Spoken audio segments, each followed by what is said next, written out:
Hi, this is a short video about doing the full front but by machine, and it's not a perfect way of doing it at all.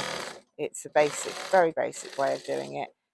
This is the way I've done it for years, um, but I know it's not historically accurate, and um, it basically means that I can create a full front, but still, because I sell what I make, um, I don't have to charge the customer too much money. But as I've developed my practice, I've realised that I can offer 2 levels or 3 levels of service, in the fact that I can um, sell these at a reasonable price and then offer alternative versions, which will, I can offer a higher price. But this was the first way that I worked out how to do full fronts. And not to sound like an old granny, because I'm not quite at that stage yet. But back in my day, we didn't have access to the internet. We didn't have YouTube. We just had to work it out. Or you might find one book, but it didn't tell you how to do. It definitely didn't tell you how to do full front trousers. Um, so I had to work it out on my own, and this is the method that I created. So what you do is I've made up. So we can go out. That okay. So what we've got here is the waistband of our trousers. That's my centre front line, that's my side seam, that's a dart, and then we've got the back. And what I've done is I've sewn a lining or a facing to the top edge, which is exactly the same shape. So that's my centre front side seam. I've not got a dart in the lining to reduce bulk, and then it goes up to a point, and that's my back seam. Okay. So we're focusing on the front area, and then I've done obviously the same on the other side. So focusing on the centre front, I'm just going to lift the lining out of the way, turn it on its side. It's easier to work and handle it on its side. And then I've got the tabs. Now, if you've watched the other video that I've done, I've hand sewn these, but for this is a completely machine sewn method. And this method also, unless you've got an overlocker, you only want to use a wool that doesn't fray. If you use a canvas or a cotton or something, I would recommend that you overlock this edge. And we've got the inner flaps as well, so you need to overlock that raw edge as well. So to start off with, let's just start off with the tabs. Ultimately, they're going to end up flipping that way, so I'm going to lay them on this way, and the width that you put them, it needs to be equal on each side, and it can't be any further apart than where this piece goes. Okay. Because that's got at that end, that edge here has got to overlap there somewhere. Okay, so I can afford to bring them out a little bit further. And if I get my tape measure, I usually do about 3.5 to 4 inches. So I'm going to move it to 4 inches.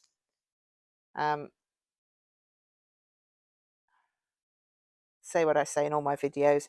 If you want to mark a line, if you want to mark tack it, you want to flat tack it, tailor's tack, whatever you want to do to mark it. I'm just doing this not by eye, because I know I'm measuring it, but I've got years of practice of doing this, so I'm not having to think too much about it. The only thing I've got to think about is explaining it to you guys, which hopefully makes sense.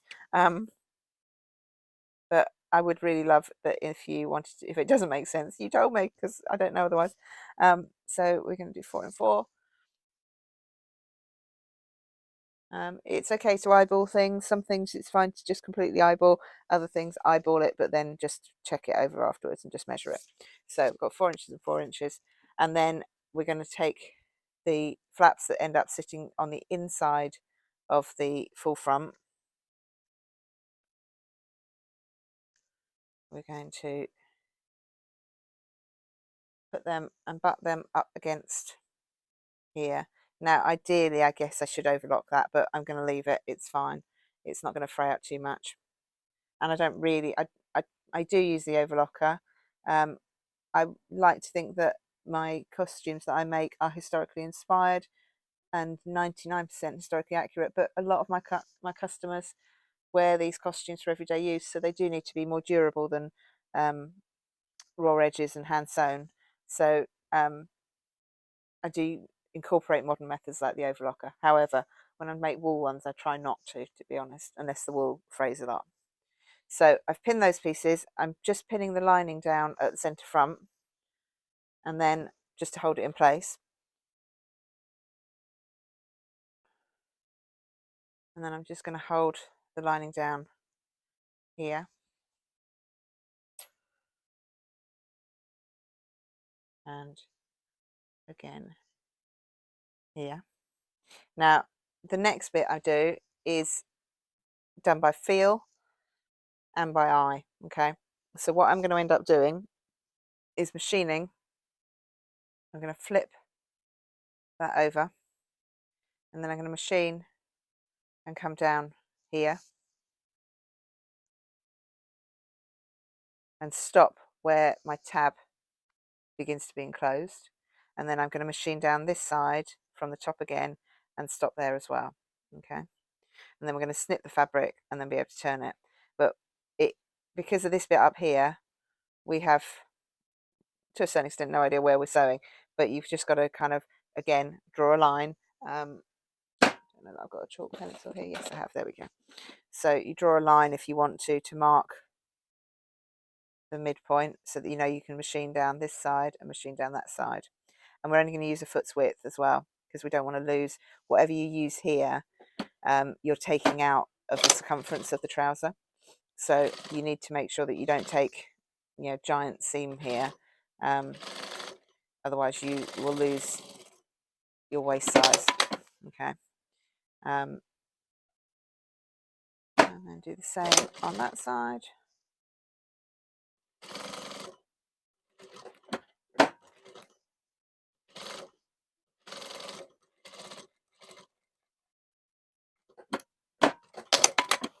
Okay, and then take the pencil out of my mouth so you can hear me talking. And then I'm going to do exactly the same on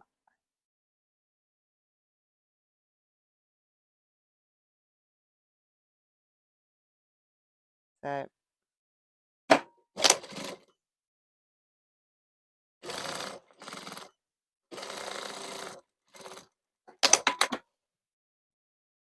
down there, and then the last one come down and stop in line there, okay? And then I can take my pins out. I've made this lining quite short, which is unusual. It's usually a bit longer than this, but it doesn't really matter how long it is, as long as it is the same shape as the pair of trousers. So if you wanted to, I guess you could bring the lining all the way down to there, but again, because I'm making these to sell, that's extra fabric, which equals extra cost basically. So just snipping the wool up here, and then I'm gonna, actually I need scissors to do this, so I'm going to grab my scissors, press it, I'll turn it through, and then I'll turn it back so you can see what I've done. Okay, so come back in a moment and so that's roughly what it was like before, and then that's my middle bit, and then I sew down there, and then I snipped through the middle, snipped up to my stitching on either side, so I've got a little triangle, and then that has allowed me to turn it all through like that. And also on the back where I've got a pointed corner, I snipped the seam allowance away.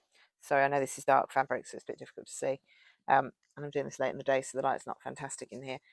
Okay, so that's the flap, what I call the under flap, because that sits behind the full front, for your modesty, just in case your flap falls down, I guess, and it holds it all together as well. So these ones haven't got a separate waistband.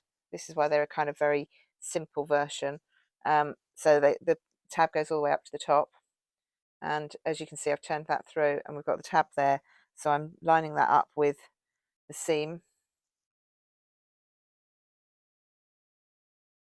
can get you in a little bit closer. So lining that up with the seam of where the under flap sits, and then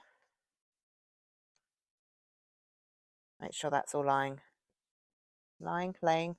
nice and flat.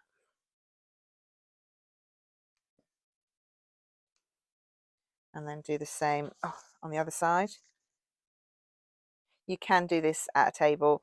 I'm just sat here because the camera's here, and also because I'm about to sew. I usually do this actually on the ironing board, saying that, but because I know I'm about to sew, I, I sit here and get everything ready. But you can do this on the ironing board, or if you have a table space. It doesn't have to be sat at the iron to do this. Just getting it all laid nice and flat. Okay, like that. So can you see I've now got my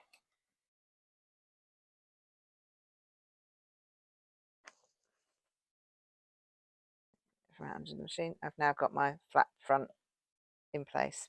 Okay, and then the next step is I'm going to machine through to catch that lining facing down, and so it holds it all in place. And then I'm just going to machine the flaps down the side just to give them a bit of extra strength, and sew across the top, the bottom of the tabs as well. If you watch my video about making the full front trousers by hand, something you would have realised, I was a bit uncomfortable about doing the tabs by hand, because my hand sewing I don't think is that strong, and I'd much rather trust in a machine stitch to hold something in place. That said, if something's pulled with enough force, whether it's hand sewn or machine sewn, it will come apart. But so you just hope that whoever buys your things is not too heavy-handed. So I've just sewn the waistband, or the waist lining, and again I've done that by feel to a certain extent. Managed to just catch it on the edge,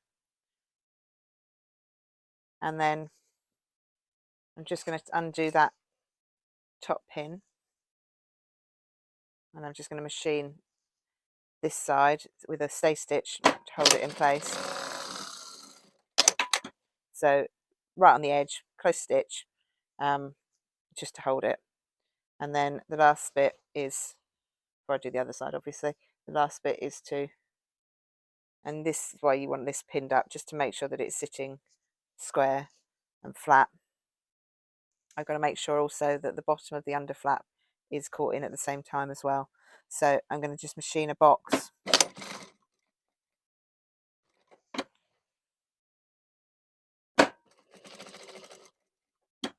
So the box is just on the end of the tab, just to hold it in place.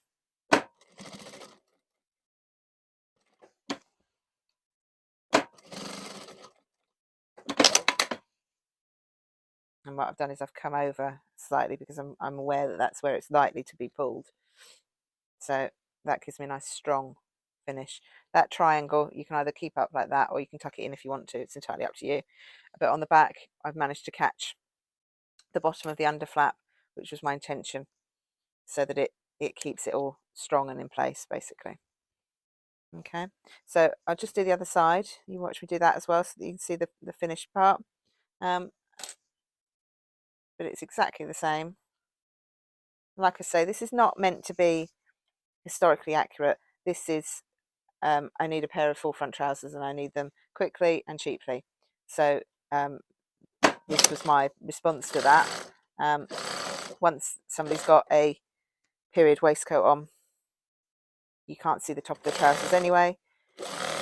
So as long as you can see the bottoms of the flaps, bottoms of the tabs, then it kind of does its job really. And